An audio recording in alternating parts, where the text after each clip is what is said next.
Assalamualaikum warahmatullahi wabarakatuh. Selamat pagi anak-anak Pak Guru yang soleh dan soleha. Kaifa halukum? Bagaimana kabarnya hari ini? Sehat? Alhamdulillah rabbil alamin. Pak Guru dalam keadaan sehat walafiat. Semua ini merupakan nikmat dari Allah Subhanahu wa taala yang harus kita syukuri. Walaupun kita hanya bisa bertatap muka secara virtual. Anak-anak Pak Guru yang soleh dan soleha, sebelum pembelajaran pada hari ini, marilah kita bersama-sama membaca doa sebelum belajar. Angkat tangannya dan kita berdoa bersama. Bismillahirrahmanirrahim. Rabbi zidni ilman warzuqni fahman. Ya Allah, tambahkanlah ilmuku dan mudahkanlah pemahamanku. Amin. Nah, hari ini kita akan belajar mata pelajaran Al-Quran Hadis, pelajaran pertama tentang Surah An-Nasr. Kompetensi dasar pada pembelajaran kali ini adalah mengenal dan memahami isi kandungan Surah An-Nasr. Adapun tujuan pembelajarannya adalah peserta didik mampu membaca dan menghafal Surah An-Nasr dengan baik dan benar. Nah, anak-anak Pak Guru yang soleh dan soleha, Surat An-Nasr artinya pertolongan. Terdiri dari 3 ayat, diturunkan di kota Makkah dan termasuk golongan surat Madaniyah, yaitu surat yang diturunkan setelah hijrah Rasulullah SAW. Surat An-Nasr merupakan surat ke-110 dalam urutan surat-surat dalam Al-Quran. Diturunkan setelah surat At-Taubah. Adapun asbabun nuzul dari surat An-Nasr adalah Rasulullah SAW memerintahkan kepada sahabat Khalid bin Walid untuk pergi ke kota Mekah dan turun ke dataran rendah di kota Mekah.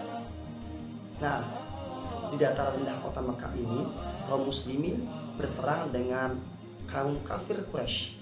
Alhamdulillah, atas pertolongan Allah, kaum muslimin mendapatkan kemenangan, sehingga surat An-Nasr disebut surat kemenangan.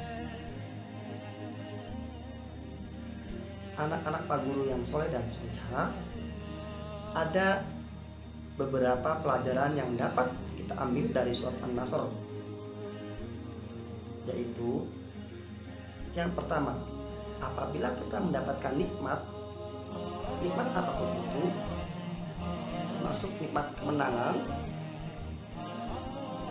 baik kemenangan dalam belajar, kemenangan dalam hal apapun, kita harus bersyukur. Nah, dalam surat An-Nasr ini Allah perintahkan ketika kalian mendapatkan kemenangan, kalau dulu itu kemenangan itu menang dalam berperang, tapi sekarang kita tidak berperang lagi dengan musuh, namun kita dituntut untuk memerangi kebodohan kita. Ya, apabila kita menang dalam belajar, kita berprestasi, kemudian kita mendapat nikmat, mendapat juara dan sebagainya, maka kita diharuskan fasabbih bihamdika, maka bertasbihlah dengan memuji Allah, wastagfir, dan memohon ampunan. Jadi ada pelajaran yang dapat dipetik, yaitu bertasbih kepada Allah dengan memuji Allah dan memohon ampun kepada Allah. Yang soleh dan soleha, perhatikan bacaan surah An-Nasr yang akan Pak Guru lantunkan. A'udzu billahi minasy syaithanir rajim. Bismillahirrahmanirrahim. Idza jaa nasrullahi wal fath wa ra'aitan nasa yadkhuluna fi dinillahi afwaja Fasabbih bihamdi rabbika wastaghfir innahu kana tawwaba. Shadaqallahul azim. Pak Guru akan menerjemahkan serta mengartikan kalimat-kalimat penting dalam surah An-Nasr. Oke, perhatikan ya. Bismillahirrahmanirrahim. Idza jaa nasrullahi wal fath.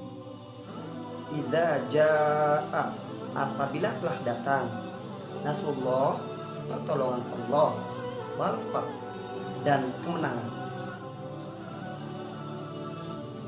Wa ra'aitan nasa yadkhuluna fi dinillahi afwaja.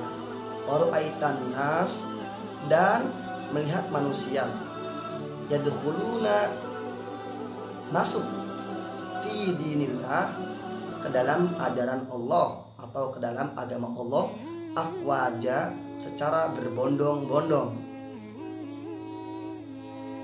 Fasabbih bihamdi rabbika, maka sucikanlah Tuhanmu dengan memujinya. Fasabbih bisa artinya bertasbih, ya. Fasabbih bihamdi rabbika, maka sucikanlah bihamdi rabbika, dengan memuji Tuhanmu. Wastaghfir, dan memohon ampunlah kepadanya. Innahu, sesungguhnya Allah, kana tawwaba, dialah yang maha penerima taubat.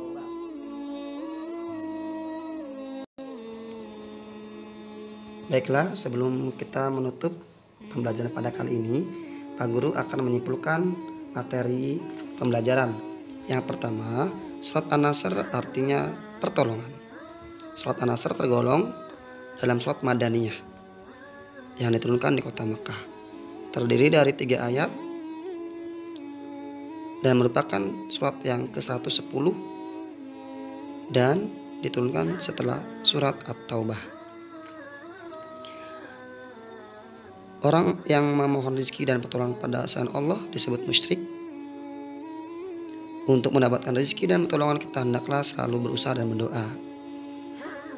Salah satu bentuk syukur kepada Allah adalah dengan cara bertasbih dan memujinya, serta mohon ampun atas dosa yang telah kita perbuat. Dan terakhir, Allah Maha Penerima atau mengampun segala dosa-dosa makhluknya. Oke, baiklah. Untuk tugas akan ada pada sesi Zoom meeting. Baiklah, dirasa dicukupkan pembelajaran pada kali ini. Mari kita akhiri dengan baca hamdalah. Semoga Allah memberikan pemahaman kepada kita dan Allah memberikan pelindungan dan kesehatan kepada kita semua. Dan Pak Guru akhiri, wassalamualaikum warahmatullahi wabarakatuh.